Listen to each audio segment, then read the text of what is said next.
Hello, and welcome to Rapid DNA Booking Station, Implementation Considerations and Best Practices, brought to you by Forensic and sponsored by Thermo Fisher Scientific. This is the second webinar in the 5-part 2021 Future Trends in Forensic DNA Technology series. My name is Michelle Taylor, Editor-in-Chief of Forensic, and I will be your moderator throughout.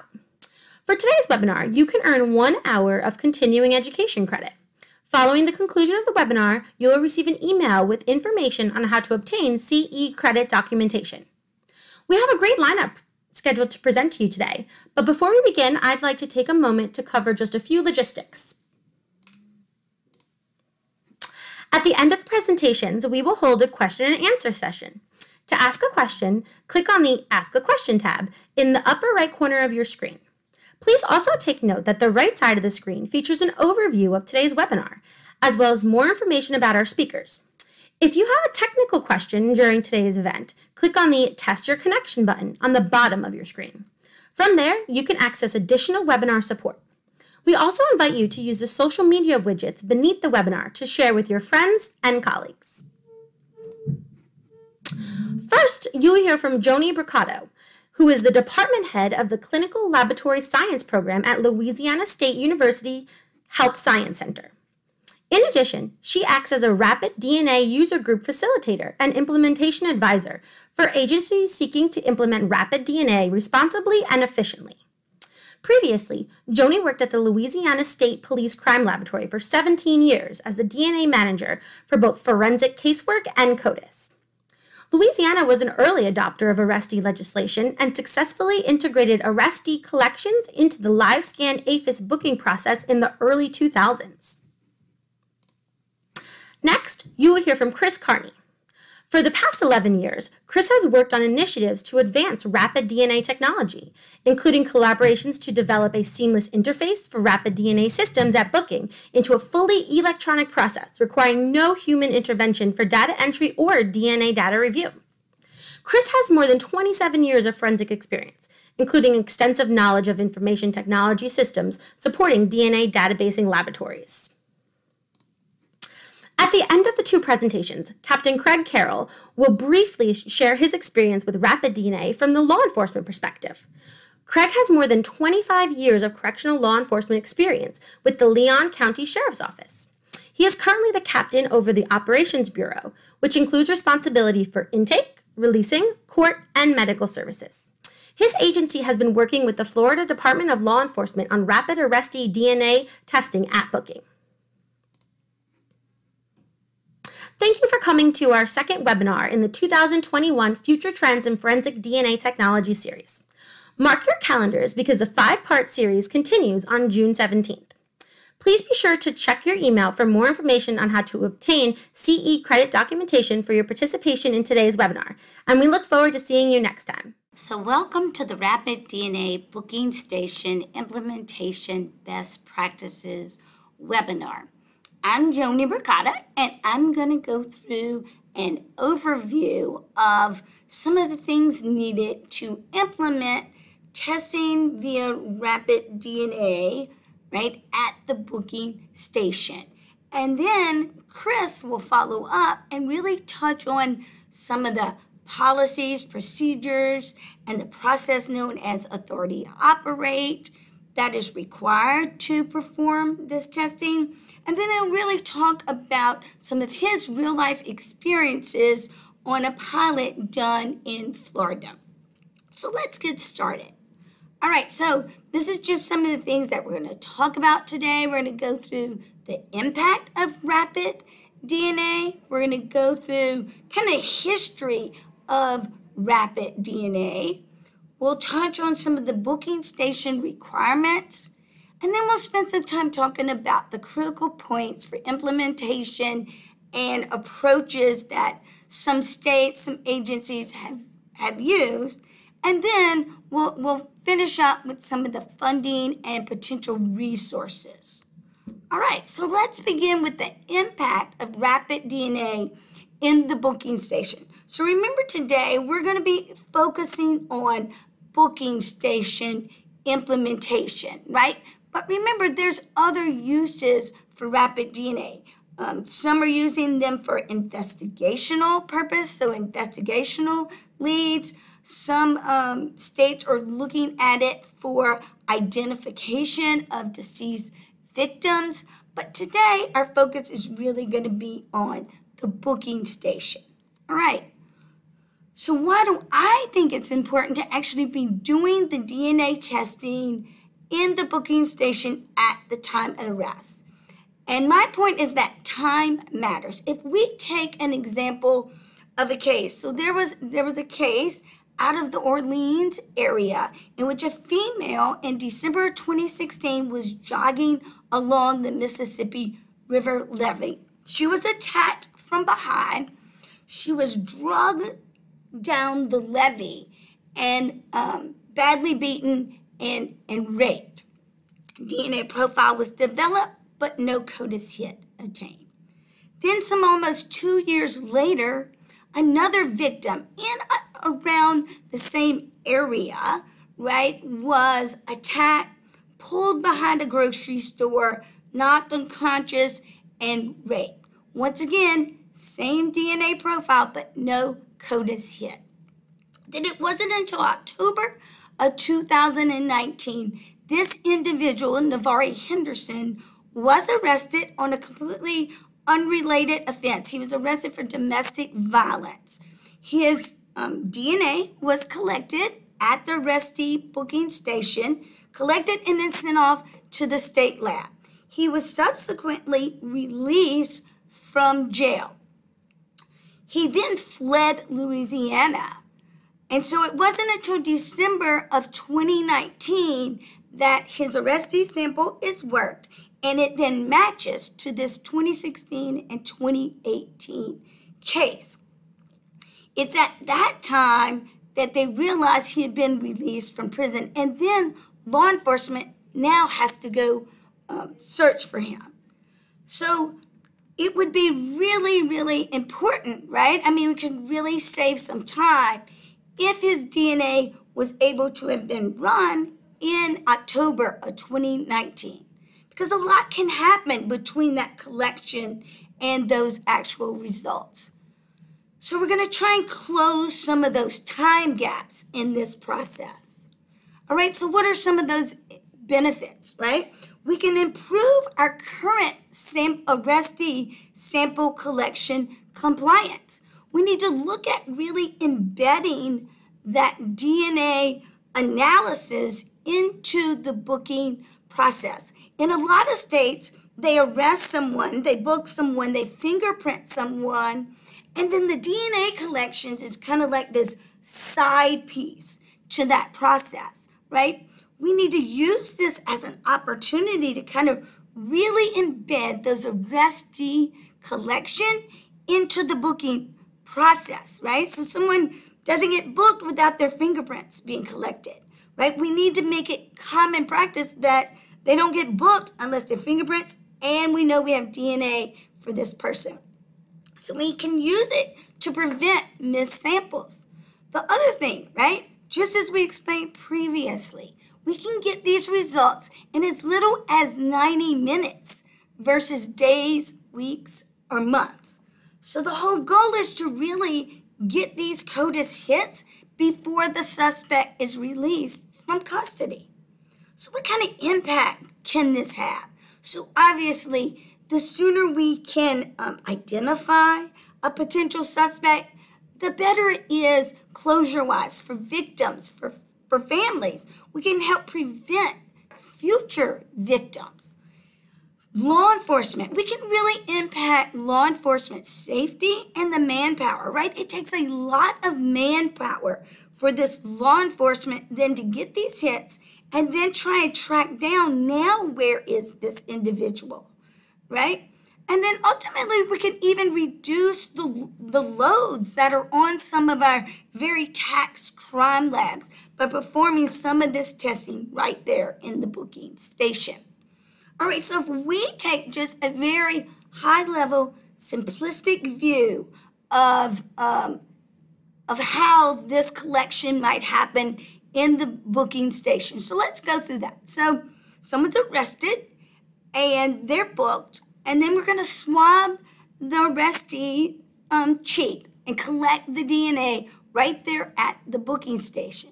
We then can put that swab into the rapid DNA instrument, and really within up to 90 minutes, we could generate a DNA profile that then can be searched in CODIS. When it's searched, right, then a DNA profile hit could be generated. And so really, within just a couple hours, we could generate, this hit. And then the law enforcement agencies at the booking station and at the investigating agency can be notified that this individual is currently in custody, and then they can start the steps to evaluating that CODIS hit. All right, so just in general, let's just touch back on some of the rapid DNA timeline, right? So in 2017, a Rapid DNA Act was passed. It basically authorized the FBI to develop standards and procedures for the use of rapid DNA. Since that time, the real focus has been on booking station procedures, policies, how is CODIS going to function, right? In 2018, there were updates to the CODIS software to be able to perform some of these tasks and house some of the new data that was needed.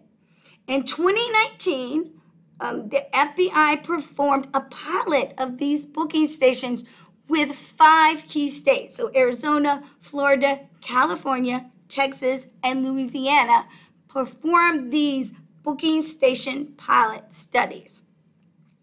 And then in 2020, there was issuance of standards and procedures that needed to be followed in order to perform rapid DNA testing in the booking station, right? So this really set the stage now for states and laboratories and law enforcement to be able to comply with these procedures and hopefully go live in 2021 with this actually occurring in the booking station. All right, so when we look at some of these booking station requirements, let's talk about what we're talking about, all right? So first of all, these for the United States, right, these are the 3 guidance documents that have been issued in 2020 by the FBI. And they're basically the operational procedures manual and the requirements to perform rapid DNA testing in these booking stations. If you're interested in doing this, you've got to take the time to read these 3 critical documents. All right, so what are some of the key program requirements, right? So first of all, you've got to have legal authority for arrestee collection and rapid DNA. Now, I do know in some states you may not have arrestee legislation. I know in some states I've heard them talk about, and in Louisiana particularly, even the ability to collect your sex offender and your convicted offenders through this same process. Louisiana has a process where just for normal DNA, we bring those sex offenders back to a live scan instrument to collect those samples, so we could also use that same technology for those as well, all right? Then we needed INDIS-approved rapid DNA systems. Those now exist or in the final stages of approval. And then a state has to apply for authority to operate from the FBI. So your state CODIS laboratories will be doing this application. And Chris is going to go through this in much more detail for us. But basically embedded in there will be things such as training programs, development of statewide policy and procedures, and then how are we going to audit these booking stations. So all of that is going to be embedded into those policies and procedures. Now, one of the critical first steps in all of this is really understanding where is your state currently with arrestee collections, right? How are you currently collecting those arrestee samples?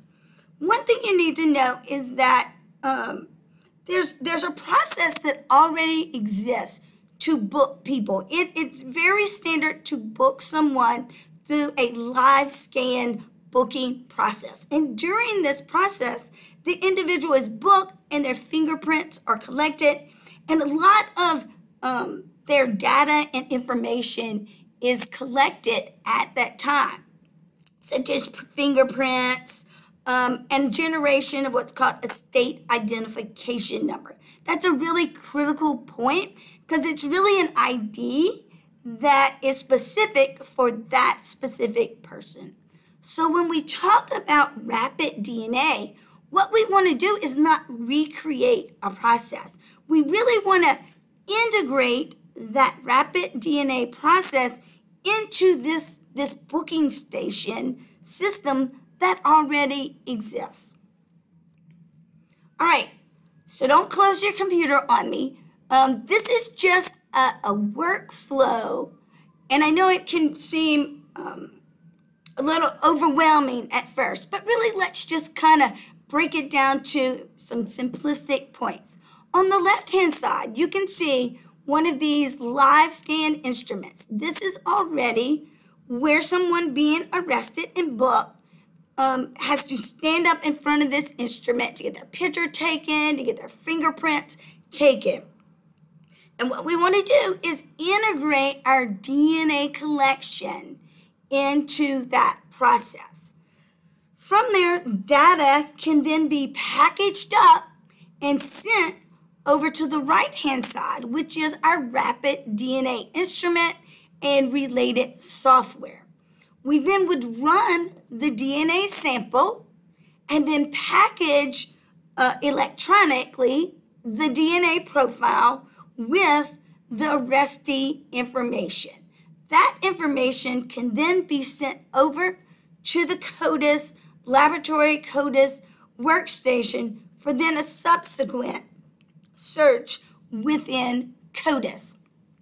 So what's important here is that there's many different ways to integrate into this system.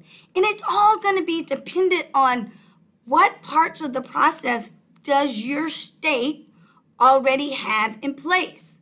And so everybody's workflow may look slightly different depending on what parts of the process you already have in place. Once again, we don't want to reinvent the wheel here. We want to integrate into what already exists.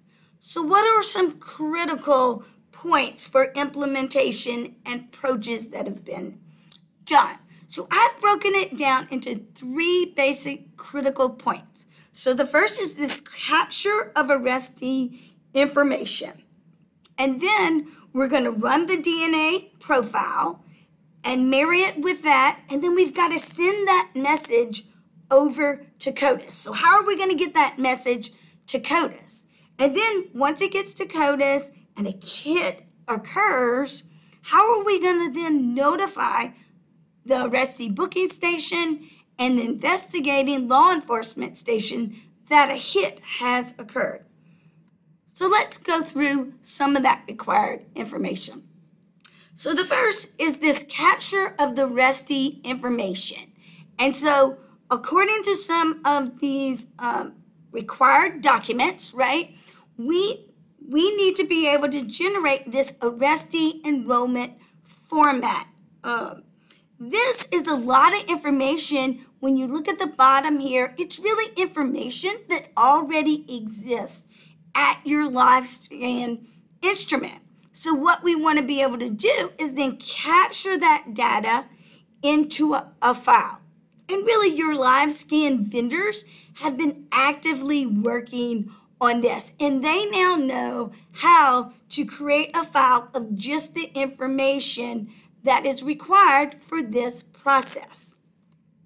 All right, this is just an example of how Louisiana, prior to rapid DNA, already had access to much of this information. So you can see here on the right, this is a DNA sample collection sheet that Louisiana has been using for many, many years. And they basically are capturing that information right there out of the electronic fingerprint system.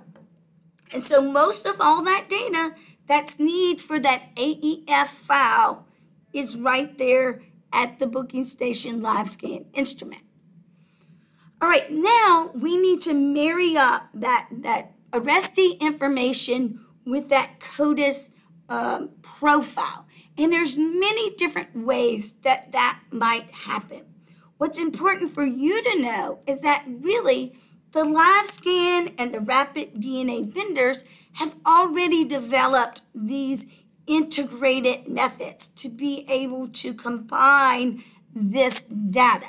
So you need to really lean on those vendors and their IT support for the generation of this, and know that they have been working already to really develop these integrations, and they already exist. All right, so as we begin to integrate the DNA collections into this booking station process, there's some real benefits that can come out of this integration process. For one, you can integrate your state laws or your statute codes right there into the live scan instrument. And so we take the manual process out of that. We can use that software to really tell us automatically, is this a qualifying offense for which DNA should be collected? Louisiana has been integrated this way since about 2004. The other thing that Louisiana really used this live scan integration to do is to integrate its CODIS laboratory system to the computerized criminal history process. In other words, we can go in and flag the computerized criminal history to say DNA is already on file at the state lab. And so therefore, we don't need another sample. So this is a great opportunity to really integrate that part of the process. This is very powerful because it really helps decrease duplication and waste of time and consumables at the booking station. So once again, we just want to really use this as an opportunity to integrate into this booking process that already exists. All right, so now we have our arrestee sample. We have our arrestee information. We run that sample. We generate a DNA profile. And now we've got to create this message, this CODIS message that then can be sent to CODIS. Once again, it's just, this message is really just the marrying of that arrestee information with your CODIS profile. And once again, the rapid DNA vendors have already figured out how to create this rapid import CMF file. But that's how we're going to get our information into CODIS. All right. Then finally, once we get the sample into CODIS, a search occurs, and then we get a hit. Now what's different about the process? The difference is that on a routine hit, right, law enforcement is usually notified about a CODIS hit either through a telephone call or a letter that is sent out, maybe emailed out, some notification system. But now we really need to expedite that process because we need to notify them that a hit has occurred while that individual is still at the booking station. All right, so we need to notify the arrestee booking station, the investigating case agency, and the CODIS. And so that is going to be done through a process that's called an unsolicited DNA hit notification. And it's going to use the inlet system, which is basically National Law Enforcement Telecommunications System. It is a program that law enforcement already monitors 24/7. It's what is routinely used for their wants and warrants. So once again, we're just going to piggyback on a process that law enforcement already has and already uses to send out these notifications very, very quickly. All right, the other thing is that the profiles that are being searched while at the booking station, right, are really just our most violent crimes. It's going to be DNA profiles that have been put into this DNA index of special concern, or DISC profiles. This is an index that contains sexual assault, homicide, kidnapping, terrorism, right? And they've got special data that has been added to those profiles, right? We need to know who's the investigating agents, who's the point of contact. And so that data has been added to these profiles. So the laboratories do need to be working on populating this index and figuring out how to capture this extra information, such as statute of limitations on the particular crime. All right, and then let's finally touch on funding and potential resources. There are federal grants such as NIJ grants and BJA that already allow for rapid DNA for booking stations to be a qualifying use of those grant funds. Additionally, there are congressional delegation earmarked funds that we have recently found out about. So if you're interested in that, make sure you contact your congressional delegation to find out about those funds. And then finally, we need to be talking to our state and local law enforcement associations, local leaders, and really talking about and making a case for why we need rapid DNA in the booking station, why it's important to invest in this. If you want more information on funding, please visit this website, policegrantshelp.com. And also, I've added Lisa Hurst, her direct email address. She would be glad to assist in helping with you explore funding opportunities. All right, and then finally, just to summarize, right? We need to be looking at this as an opportunity to really improve our current arrestee collection, really make it part of the normal booking process. We need to tap into those booking station processes that already exist. Use your live scan and rapid DNA vendors' IT resources. They have many resources and have already been working on how to make these files and communications happen much more seamlessly.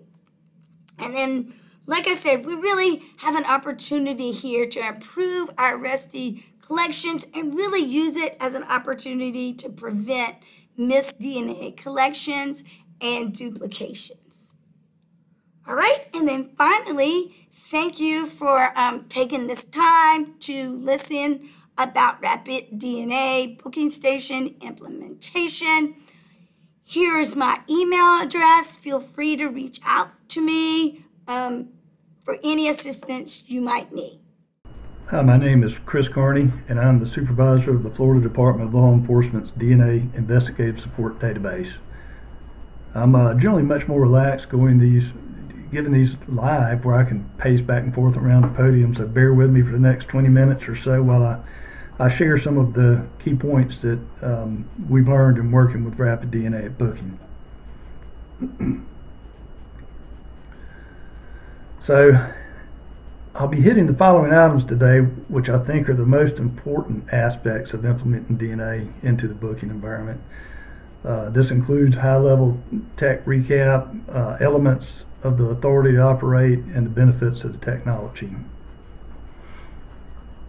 FDLE is required to maintain a vendor-agnostic position.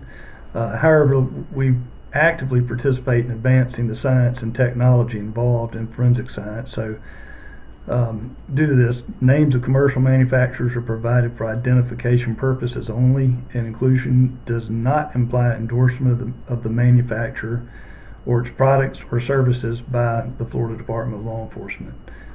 The views expressed are those of the author and do not necessarily reflect the official position or policy or position of FDLE. So, in a nutshell, you need the following 4 technological essentials to incorporate rapid DNA into a booking environment. I was very lucky in that Florida began to work on an integrated criminal history system in the early 2000s and began the trek towards phasing in felony arrestee legislation around 2007. So we had the framework of some of these elements, namely Bullet 2, a system in place to identify qualifying offenders at the time the swab is collected. Prior to any of my involvement in rapid DNA. Our system isn't, totally what we have envisioned. It could be expanded upon, but we've established through more recent rapid DNA testing that it gets the job done for implementing rapid DNA at booking for arrestees and satisfies both elements of the system that are required. So if you're interested in establishing rapid DNA booking, what should you focus on? Well, as most of you are aware, rapid DNA testing has been ongoing for quite some time now, and systems have been or are in the process of being approved for booking. So Bullet 1 is solved. Additionally, there are several vendors such as Crossmatch, DataWorks Plus, and IDEMIA who are subject matter experts in tinprint and biometric identification systems. In other words, solving Bullet 2. All you need to do is identify your needs, your requirements, put them into an invitation to negotiate, bid specs, what do you have to do in your agency, and let the vendors determine how to solve it. Finally, let the rapid DNA vendors and the biometric records vendors determine how to integrate their systems. I know that I had a different integration and vision, but when it came down to it, the vendor collaborated approach provided a much better solution with less moving parts. So what should you focus on? Focus on this. Ultimately, I knew that we needed to establish the communications piece before we wasted both our time and the vendor's time in tying their systems into the booking environment. The biggest hurdle, in my opinion, is establishing these communications between the booking facility and CODIS, because if you don't have that in place, you can't play in the game. But once you have that solved, the rest is cake. Again, did I do this on my own? Heck no. I leaned on some in-house subject matter experts, namely FDLE's networking group, who has oversight of the connectivity to booking facilities in the state. So in that aspect, I'm pretty lucky. I know some other agencies and states work a little bit differently. And our guys had it solved within a week and probably less than a half a day of actual, putting thought and switching whatever they needed to switch around, because they rock. And this is now established. We have this network connectivity established for all booking locations within the state. Now I'm going to shift focus to the authority to operate. This consists of 10 key elements and is the final piece of the puzzle once the technology has been established, and technology, I'm talking about those four tech pieces we just recapped on. It's a hefty bit of documentation, but it's required because these booking stations are essentially going to be, extensions of the DNA database and laboratory. And you as the DNA database and laboratory will have ownership of the data that's being provided from these booking agencies. Of course, the first prerequisite is that you have an RHID collection requirements, and that you can legally store state identification numbers in your at your Estes level of CODIS. So, in other words, legal issues. If you can do these, if you have the authority for number 1 and 2, then you can sign MOUs between all the agencies involved, and you'll need to establish a training program for the booking agency personnel. There are actually 5 elements of the ATO on this page, but I combined the MOUs since everyone and their grandma has to sign one.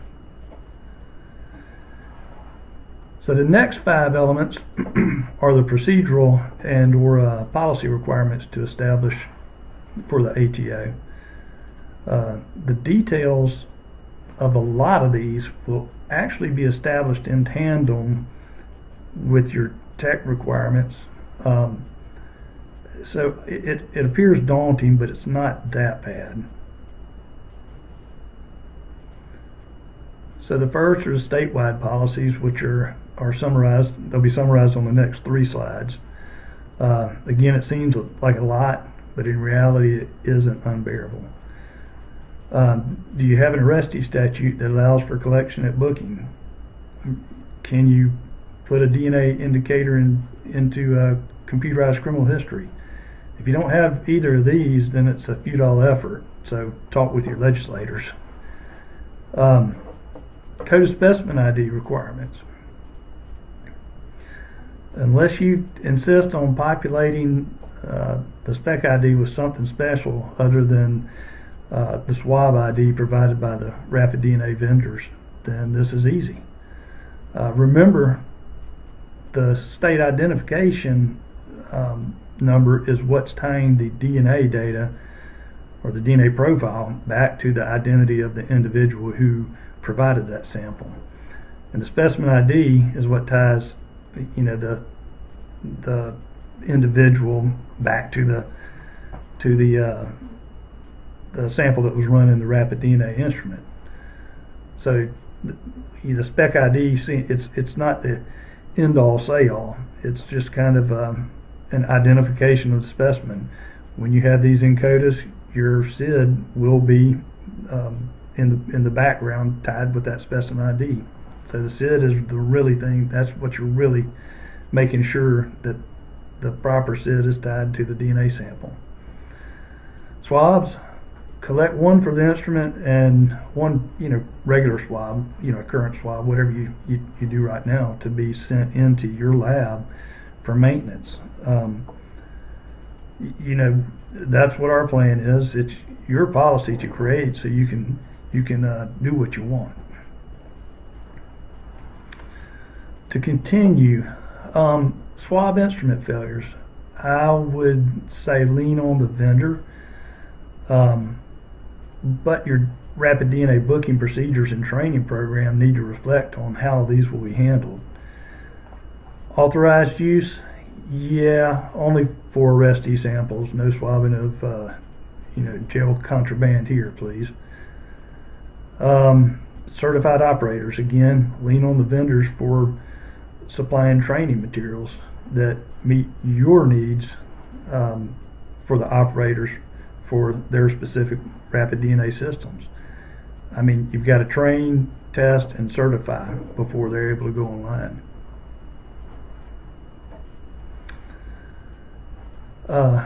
Submission, that's through the CRE app. We've already established that through our networking paths that I discussed earlier. Forensic unknown disk enrollment. That has an interesting aspect. maybe you could use a pre-log type system. I know we have Beast as our limb system, and there's a pre-log where they can, check the evidence in prior to bringing it in for submission. And maybe you could use the pre-log to collect the required contact info on the front end and require for DNA analysis request. Maybe require a liaison with the law enforcement agency that can be contacted, 24/7, 365. This one needs a little bit of discussion to see how we want to handle it within our agency, and I'm sure every other agency is going to be the same. Disc follow-up. Yeah, if you have a hit with the disc profile, you still need to reach out and see if they're aware of the disc hit. Sometimes things get missed. Message flow, again, this will be established when you put the connectivity to the booking agency in place. Finally, these elements will be wrapped up in your statewide policies.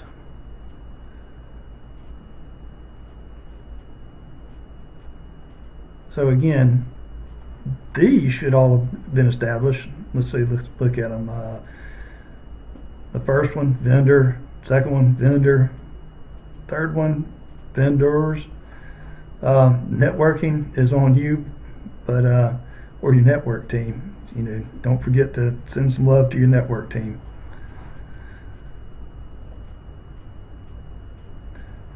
And this one might be tricky according to how many agencies latch on to the technology. If, for example, Florida, we have 67 counties. If all 67 counties in Florida adopted this, then we would probably need more personnel within our section to establish these audits. If it's adopted in a more regional approach, so it's some of the larger agencies, for example, Pensacola, let's just count FDLE's regions: Pensacola, Tallahassee, Jacksonville, Orlando, Tampa, Fort Myers. Of course, you would have some other local agencies: Miami-Dade, Broward, Palm Beach, that might latch onto it. That's a little more manageable. So let's look at the benefits of rapid DNA technology at booking. This is a poster, and I know you probably can't see it well, but it's a poster from a study of arrestees versus convicted offender collections that was performed about 3 years after we began phasing in felony arrests. And it was performed by our FDLE Statistical Analysis Center. The study is titled Linking CHR, criminal history records, and DNA data, examining the effects of this biometric identifier on the administration of criminal justice. So what it's looking at is the effects of the DNA biometric on criminal justice and what happened. In essence, the study found that DNA could be taken at arrest approximately 236 days prior to an individual having a collectible conviction. And we were collecting all felony convictions at and during the study.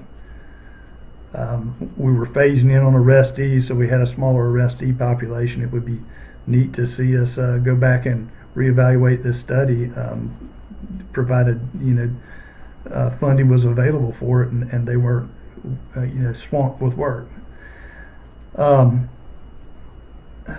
So hits to an arrestee occurred 214 days prior to the arrestee having a collectible conviction. In other words, arrestee collections are really a proactive approach to solving or stopping criminal acts.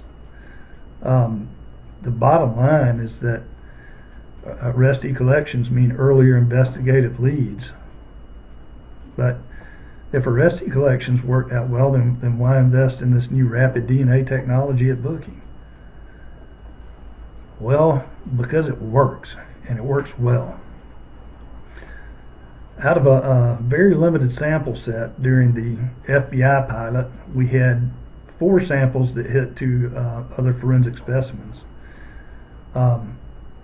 These were all conviction matches, and granted they were all conviction matches, but it showed that the system worked, and it was kind of exciting. And you can see we had one arrestee sample that hit to out-of-state forensic specimens. They were all related to one another, but we're getting an out-of-state hit during a very small pilot. And during more recent testing, we've had 3 more matches identified. And remember, this is a small county in the Panhandle of Florida. It's not a major metropolis. So for our matches during this current testing, we weren't able to actually search the booking sample because, of course, we don't have an authority to operate. We don't have an established system, a system that's established for booking and that we're testing right now.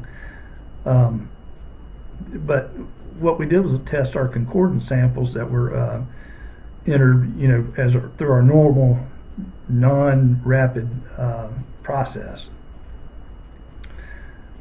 And these concordance samples, which matched back to the rapid samples that were entered at booking, they did make matches to 3 sex assault cases. Of course, I'm not at liberty to discuss them because they're probably still open, but just to summarize them up, one was an active case in another state. The offender information would have been obtainable 5 days sooner if we had been able to act on the rapid sample. The second one, it was a conviction match, but it matched the forensic unknown of the subject that was submitted with the case, but that information would have been available 28 days sooner than when we got our regular offender sample. Finally, the third was a female suspect with an out-of-county warrant for her particular case that she was wanted on, but we would have had that information available 37 days sooner, and potentially even sooner than that if the agency, the out-of-county agency that had picked her up, had a rapid DNA system in place. They would have known at that time.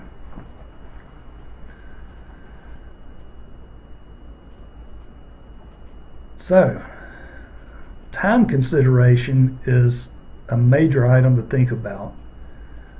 The turnaround time for a non-rapid DNA arrestee collection to make it into CODIS at best will be approximately 30 days on average. So to summarize what we kind of see, you'll have 7 days for an agency to collect and then for us to receive an arrestee sample. They don't collect them and send them right away. They might capture all of them that they've collected for a week and then send them in. So at best 7 days. Okay, once we get the samples, we have to accession them and get them into the system. So that's on average 7 days. We've generally got 7 days of samples that we're working through, so it's at least 7 days. If it came in right away and it's a rush, of course, these are different circumstances, but you've got 14 days total right there. Our average turnaround to get the sample from when it's available to be processed and put into CODIS is 7 days. Once it's in CODIS, we do nightly searches. Indus does nightly searches, so it could return a match at that, during that night. And then hit identification, that's kind of hard to say. Everybody's a little bit different. Doing nightly searches, we've gotten a little bit quicker probably at identifying hits, but you have to go pull your case file. You're going to have to contact the investigating agency. So 3 days, it might be a little bit longer. 7 days for us to, run a normal HIT confirmation, internal HIT confirmation process, and release a letter back to the ELDIS lab. 3 days to release a report to the investigating agency, and the last 4 bullets, or the last 3 bullets, are potentially after you've identified a hit. So you're looking at at least 14 days right here. I know that every lab's a little bit different. 3 days if you were booking it to release a report, have it administrative reviewed, and get it to the investigating agency. And then finally, the investigating agency getting a warrant, I have no clue on that one. So what we've kind of learned in summary, if you're trying to get this bird off the ground, identify and trust in your subject matter experts early.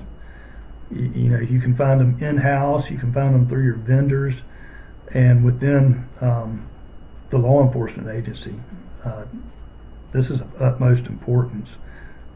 You're the subject matter expert in DNA analysis, or whatever your role is within your agency, and you're going to have to use these other SMEs to collaborate with.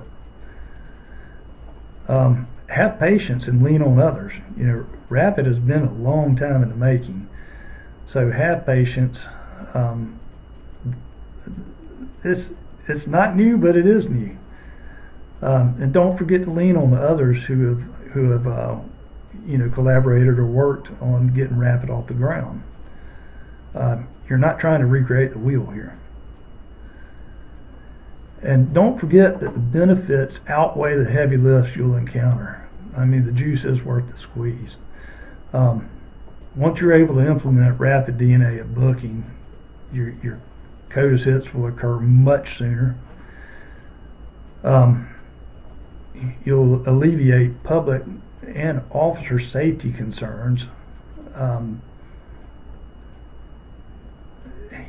Your officers are not having to try to track down the perpetrator if they're sitting in jail, and it should provide faster turnaround in the criminal justice administration field. So that's the really good benefits and the tips I've learned through working with this.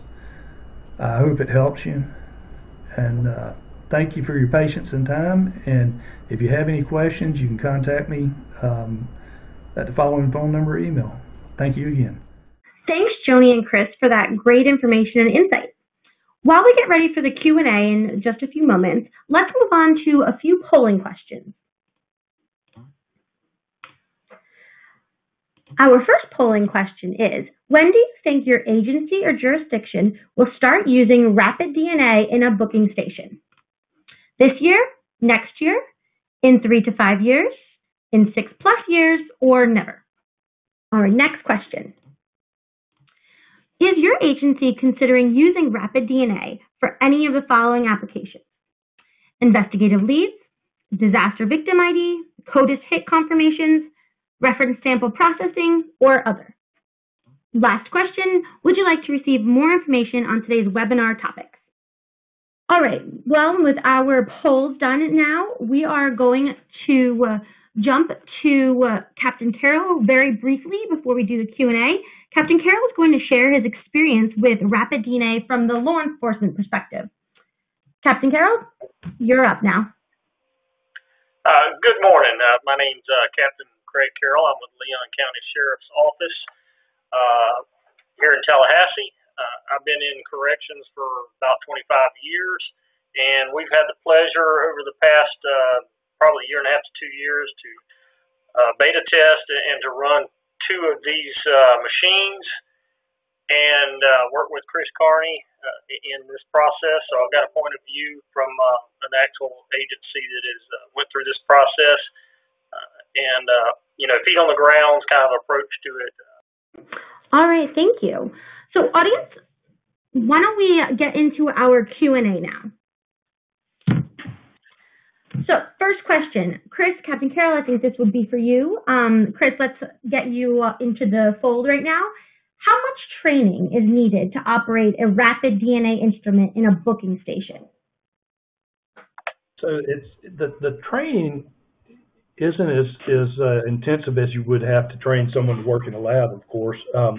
What you have to train on is basically the operation of the machine, and then what to do in the instance of troubleshooting the machine if something happens, and then basically who to contact. So how we operated it was that the lieutenants and the booking sergeants were the machine operators, and the lieutenants were like the lead operators when we did testing with Leon County. It seemed to work out very well, and then we used the train-the-trainer method. Following that, the sergeants could pass the training down onto the booking officers.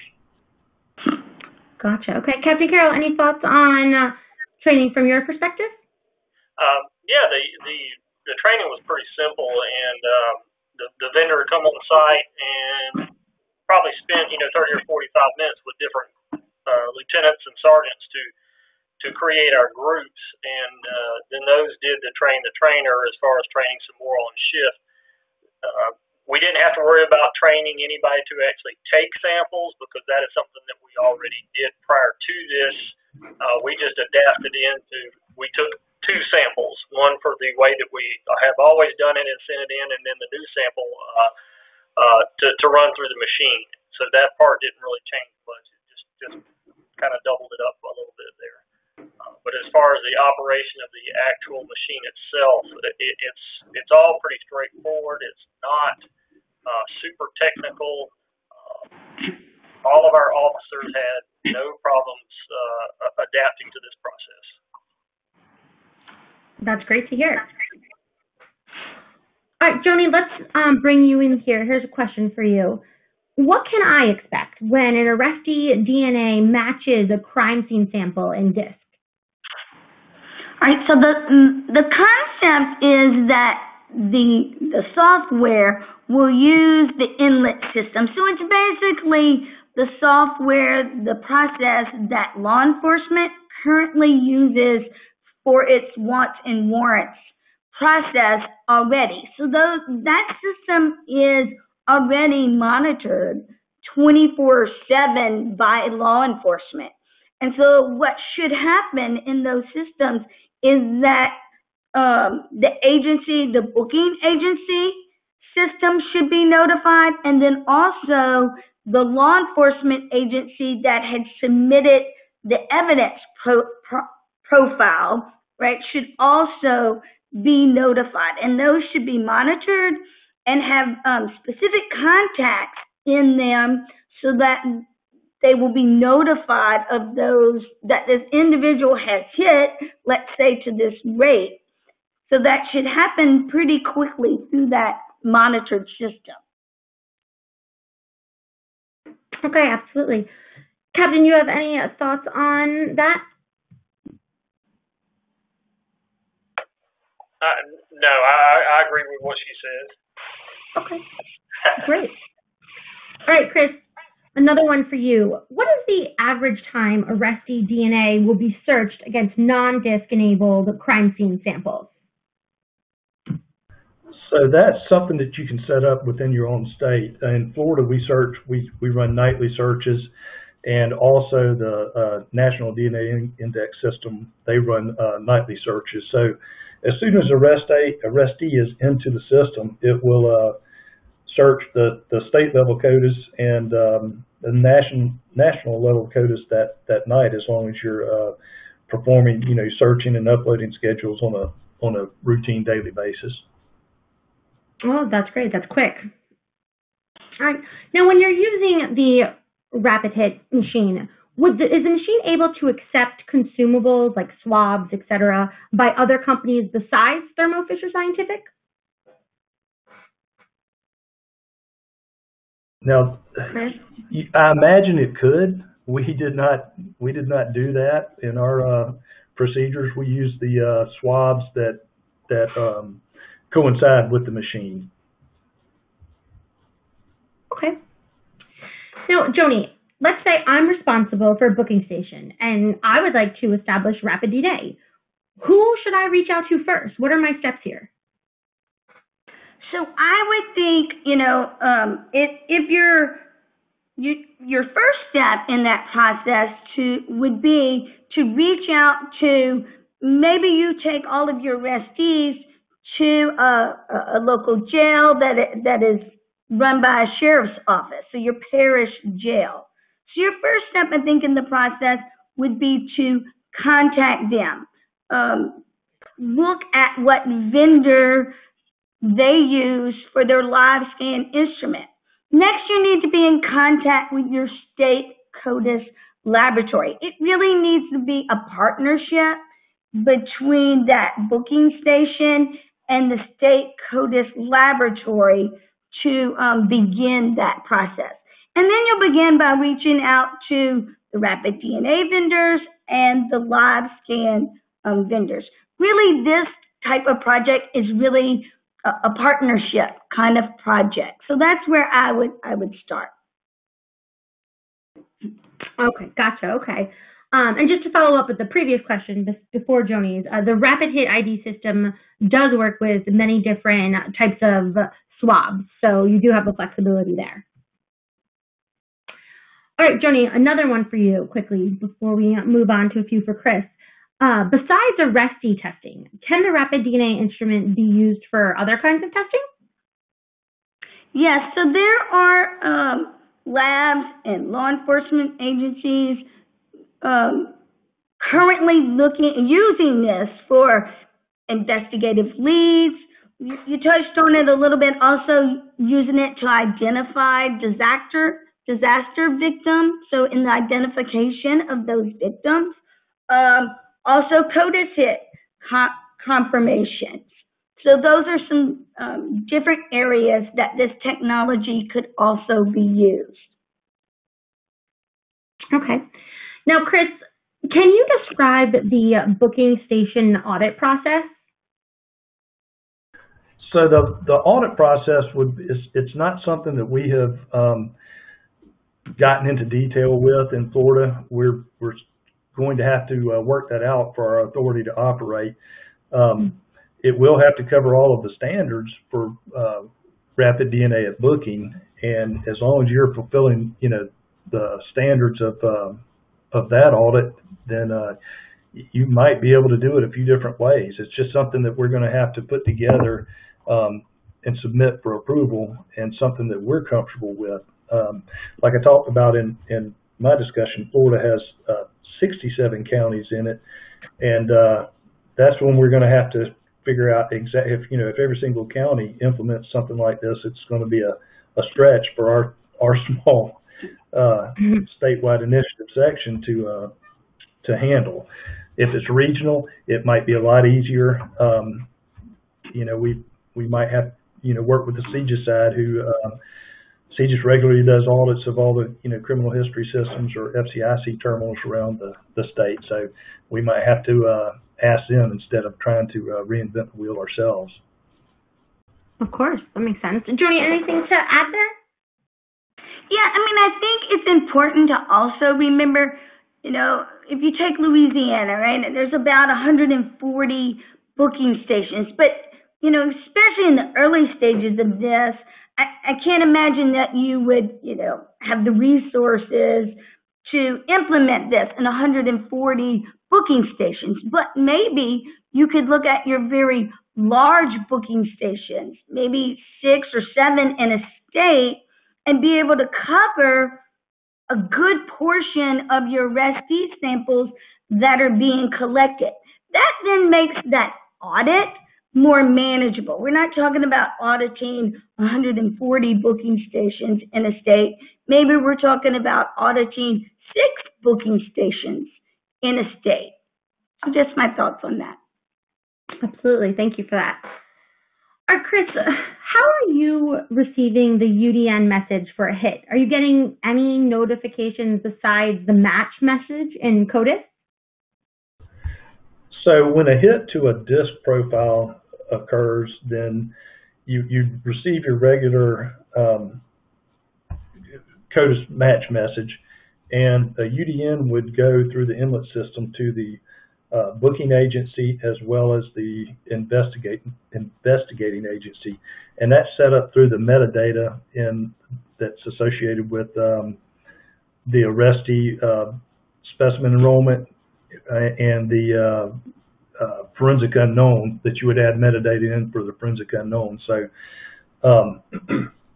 that's set up through the back end in CODIS. CODIS has a system that if you look in the options of it, it's in place to allow these communications to occur, and it basically occurs from your state information bureau, so through the CJIS channels.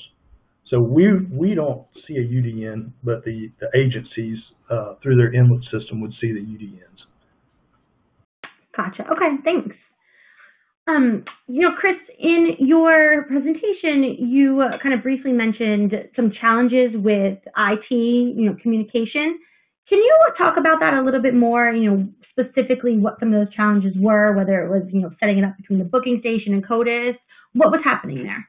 So in the initial setup, we did have some challenges, and it was basically sitting down with the network guys and having them sit down with the FBI's, rapid DNA personnel, and letting them talk it out and figure out what needed to be done.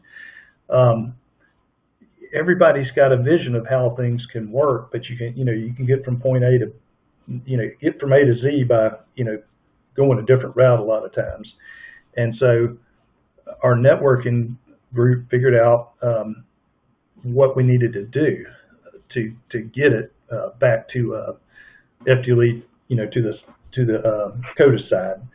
And so when they sat down and figured that one out, we started testing, and it didn't go as planned. I was expecting to run out there and, plop a, test CMF, rapid CMF into the CODIS enrollment app and have it fire right away. So, after about 23 tries and doing some tracing and figuring out what was going on, we were able to get it operational, the next day. The network guys figured out exactly what was happening, had to go reset a couple of key elements, and it was, I would say, relatively painless for us.